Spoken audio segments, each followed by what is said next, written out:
So in a previous video, I was explaining how I liked that the verdict was out about this paper.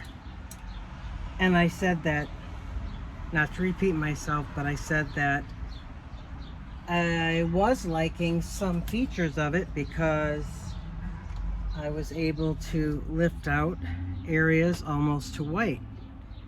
And that's hugely beneficial. And I lifted out some leaves here, lifted out some flower shapes down here. These aren't totally back to white, but I can work on them a little bit more and get them a little brighter. So what I'm working on now is trying to do the negative painting for leaves so that you know, I'm just working on the negative painting here, bringing out shapes of leaves and foliage. Pardon me if the dogs bark while I'm talking. But I'm painting outside. I got some traffic noise going on. But so you do this by starting off with your lightest, brightest color, you know, nice wash. And then you go to your next level of dark, and then you go, you know, darker, and you just keep building it until you get to your darkest layer. So in this area though, I knew it was really dark down here, so I just put a wash of dark in there. And I've got some negative painting I'm going to do here with really dark paint. Get that dark green in there because there's a lot of, in the foreground, there's a lot of deep dark color in the reference photo. I'm trying not to follow this photo exactly. Obviously, this is not a realistic painting, but Remy, you need to quiet. So what I'm going to do is, Remy, you're going to get squirted. Remy, I have to keep squirting him so he doesn't bark. So in the foreground, it's super dark, so I am adding darks, and I'm painting around. Like obviously this already has, that's already a definite shape, but I am going to make some other leaf shapes, painting around those. And I'm going to do another one down here, just so I'm just going to paint around shapes. I'm going to create shapes and paint around for those negative shapes for leaves. This is a really nice way to paint.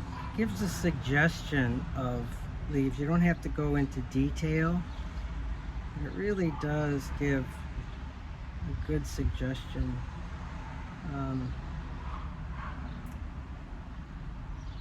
Yeah, so I'm going to do a little bit here, not so much.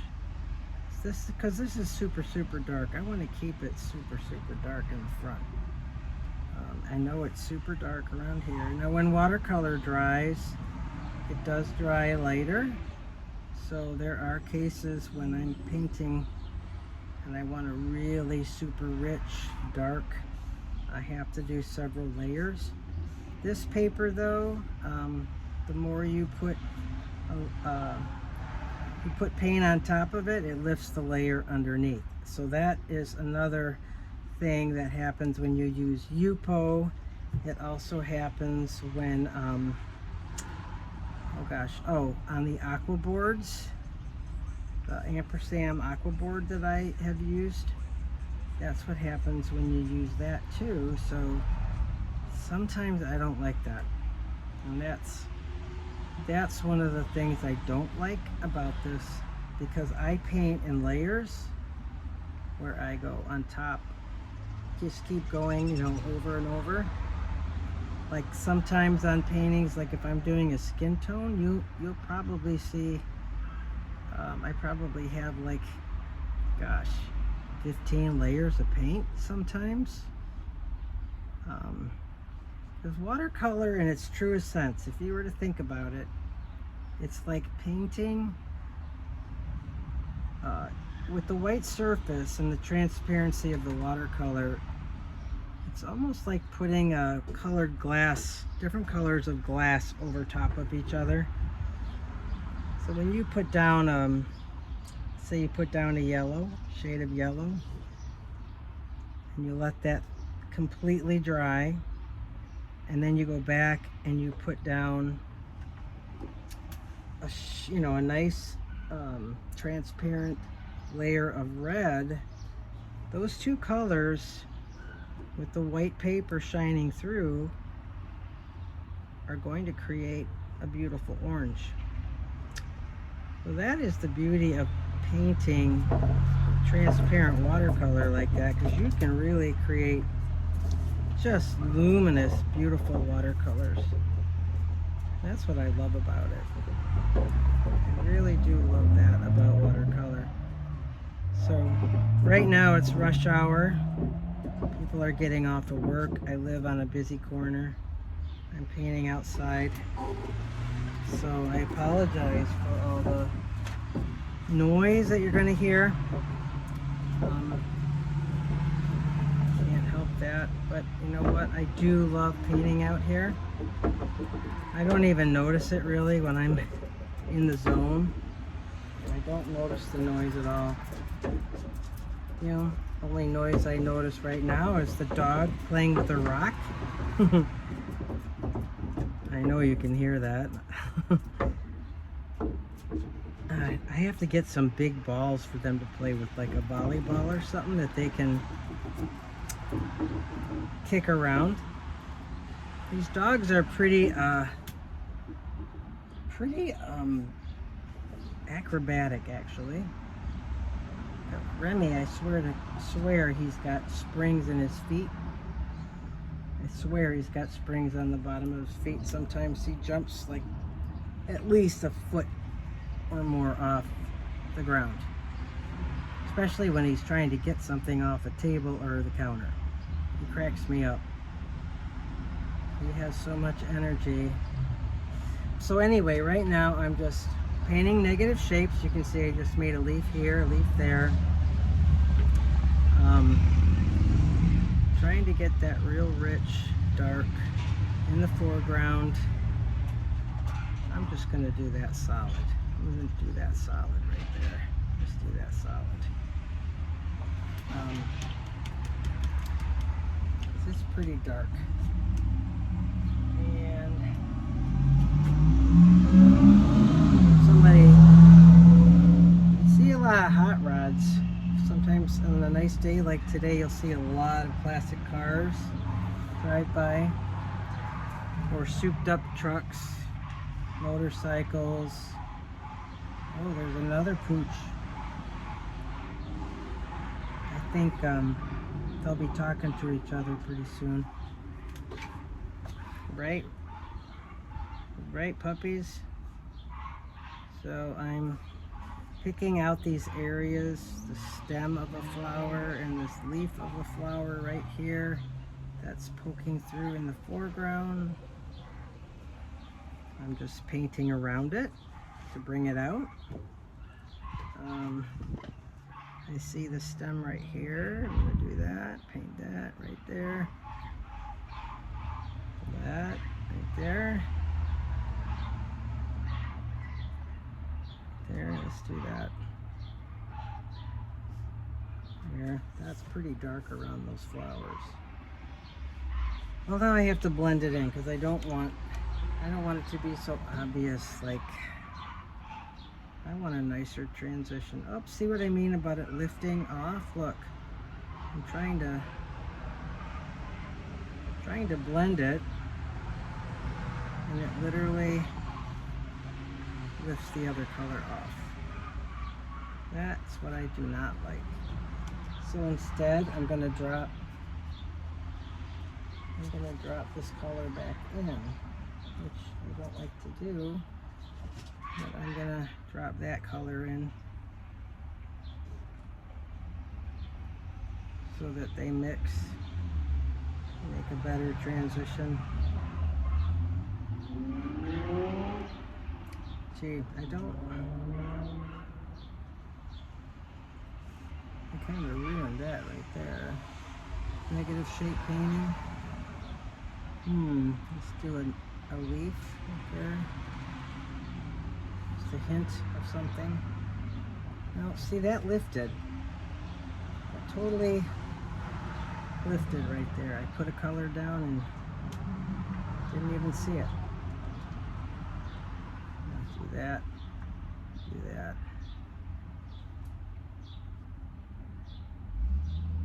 There. Oh well. I'm going to leave it for a minute. Let's see. Now this other area, I have to... Got some dark tones in here. I'm gonna let this sit for a minute.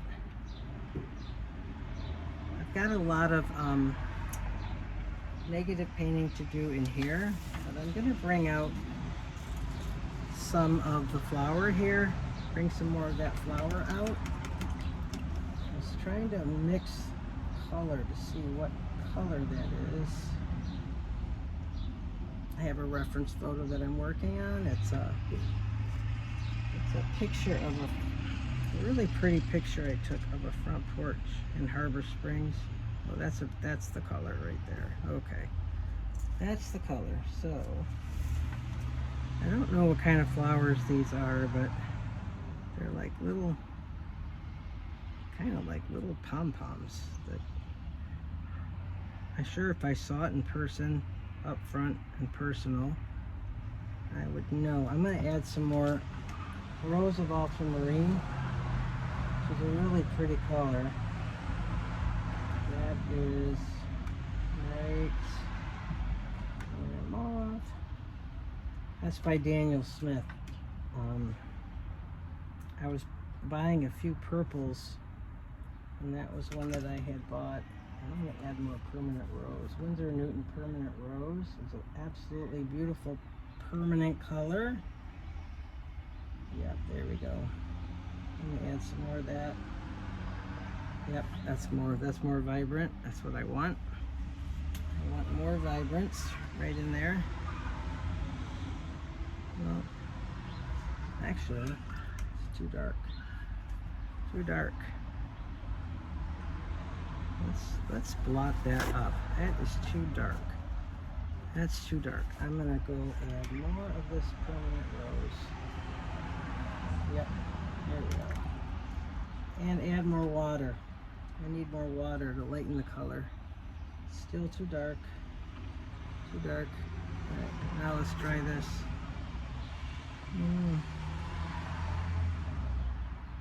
It's still dark. A little pom-pom there. Another little pom-pom here.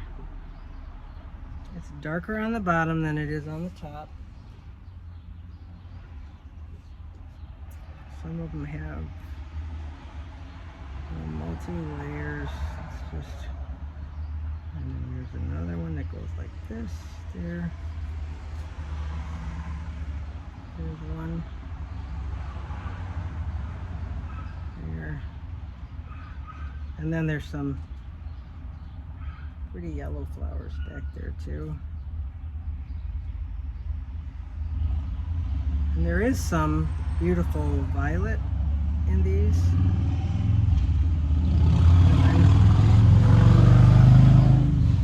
I'm adding the lightest first, and then I can go darken if I have to. I'm going to add more Rose Ultramarine. I'm going to drop some just rose of permanent rose actually, and you know what, let's see, maybe some, let's just do permanent rose. I need some permanent rose, just straight permanent rose right in there. Here we go. There we go. More. I like dropping in color and letting it mix right right there on the paper. Yep.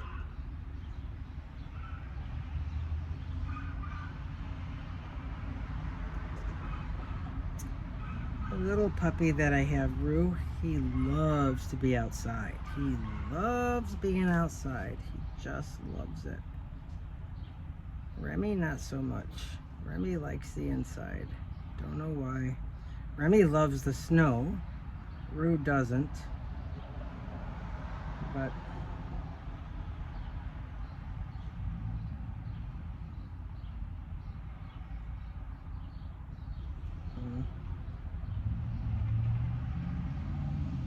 there. Trying to get these little pom-poms going. Not trying to be boring, but just showing you what I'm doing. So, got my light colors down. I'm going to bring some more down in here.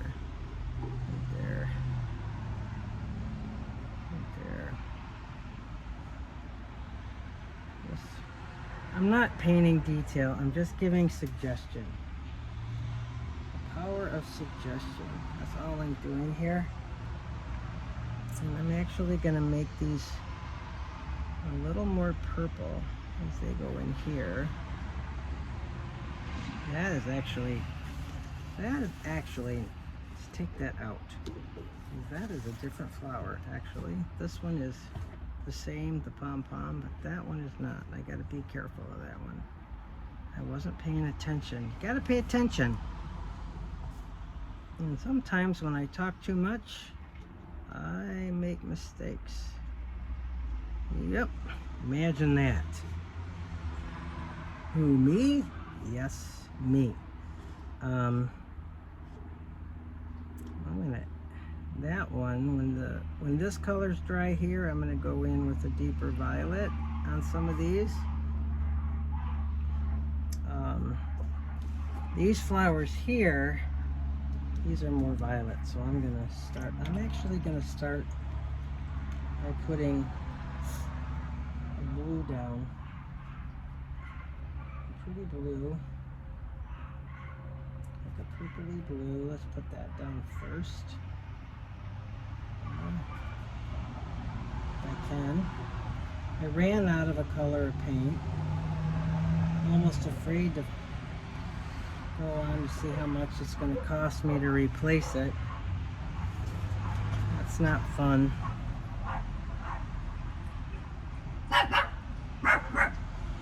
Yep. Neighborhood's out. I'm going to lift some of this. Remy? Remy?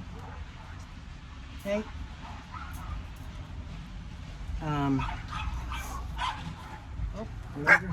The neighborhood dogs are out. People are home from work and the dogs are out. Oh.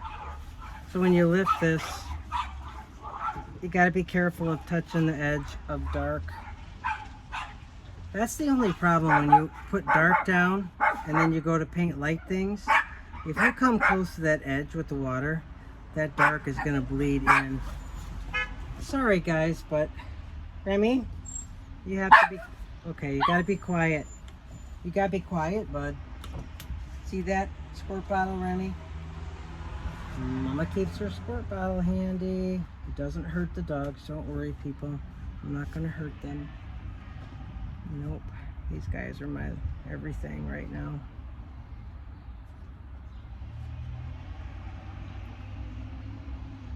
Here, put some of that in there. Yep. That's pretty. I love that. Really pretty. I love that. Wow. Gosh, those are pretty. So I gotta order more paint. Yikes. Some paints will just be amazed at how expensive they are. Especially, I mean, watercolor too, but some of the oil paints I use, oh my gosh.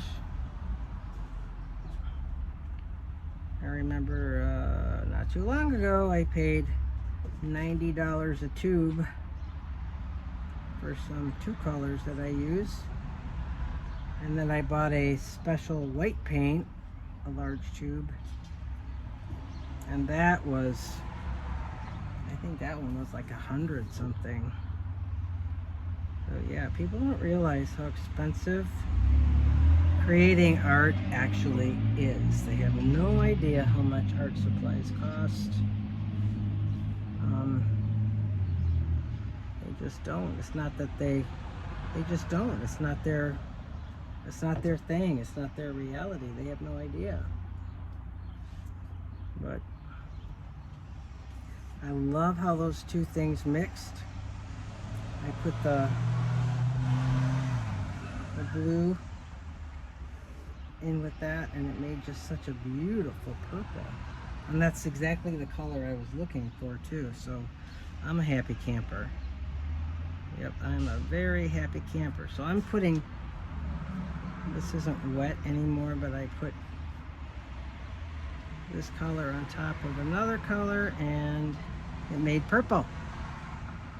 I put blue on top of that rose and it made a beautiful purple. And that's what I was looking for. So yay! Yay, yay! Yay, yay, that's what I was looking for. So I do have a workshop coming up July 22nd at Crooked Tree Art Center. I thought about it too. This paper would probably be good. This is because the workshop is called Pour It, Paint It, Lift It.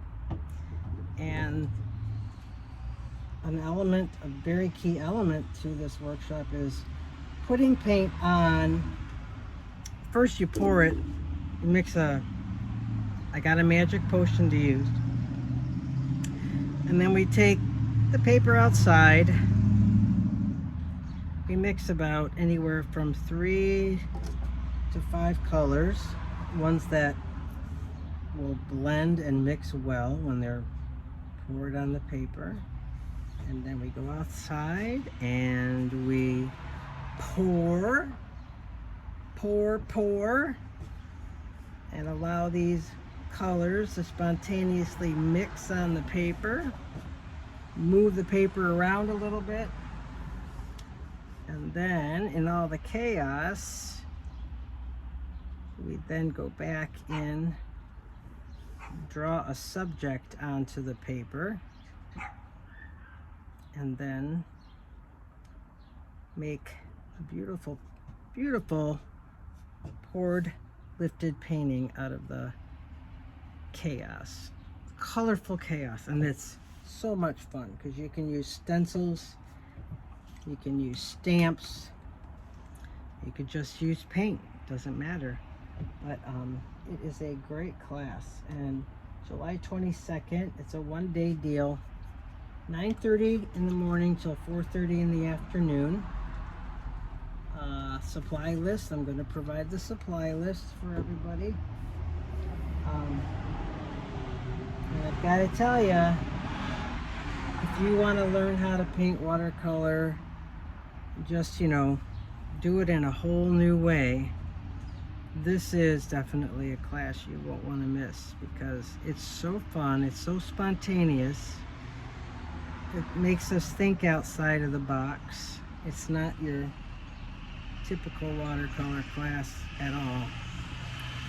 And it's refreshing, it's relaxing.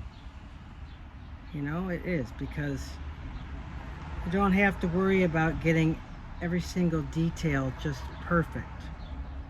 Because it's not that kind of painting. It's just an adventure. An absolute adventure. And you're gonna love it. I mean, knowing people that know me and know how I paint, I usually paint very tightly. I'm not a what do you call it, photorealism painter, but I'm pretty much painting in realism. Someone once told me that I'm an American realist painter. He told me that my style was American realism. I said, okay, I'll I'll take that. Not sure if that's true, but I'll take it.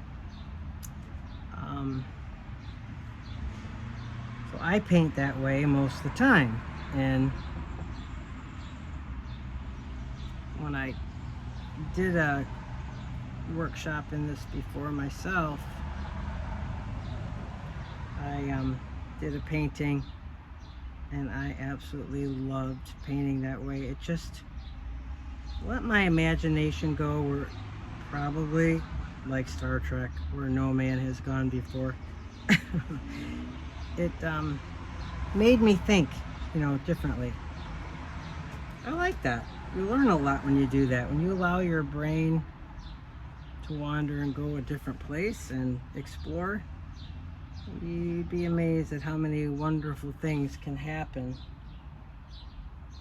So, well, I'm going to wrap it up because I have a meeting to go to on my day off. I have to go back into work, which I'm not happy about. But I just wanted to show you where I was at. So next time when I show this, I'll have more of this filled in, more negative painting done with the deeper tones. I'll go in here, pick out some leaves keeping this color here, and then of course I'll pick out some more leaves in here with the brighter color coming through, and then I'll go through with some deeper tones, put some of that down, and then pull some leaves out of that. So this is all negative painting here. This is all negative painting. These flowers were positive painting because I'm painting the shape of the flower in the shape of the flower. But this is all negative painting here. You could say this is negative because I'm painting the outlines of the brick. So I did some negative painting here to outline the brick of where the bricks are. So that's negative painting there. And then actually this in here, this is negative painting because you're painting, you're not painting in the shape, you're painting around the shape to make the shape, if that makes any sense. Here's some more negative painting, bringing out some brighter leaves right there. And anyway, so that's the negative painting part. So I'm moving right along, and I look forward to seeing you guys again. Until then, you have a blessed evening. Have a nice relaxing evening. So happy Tuesday, everybody. Love you guys. Thanks for watching, and I'll talk to you soon.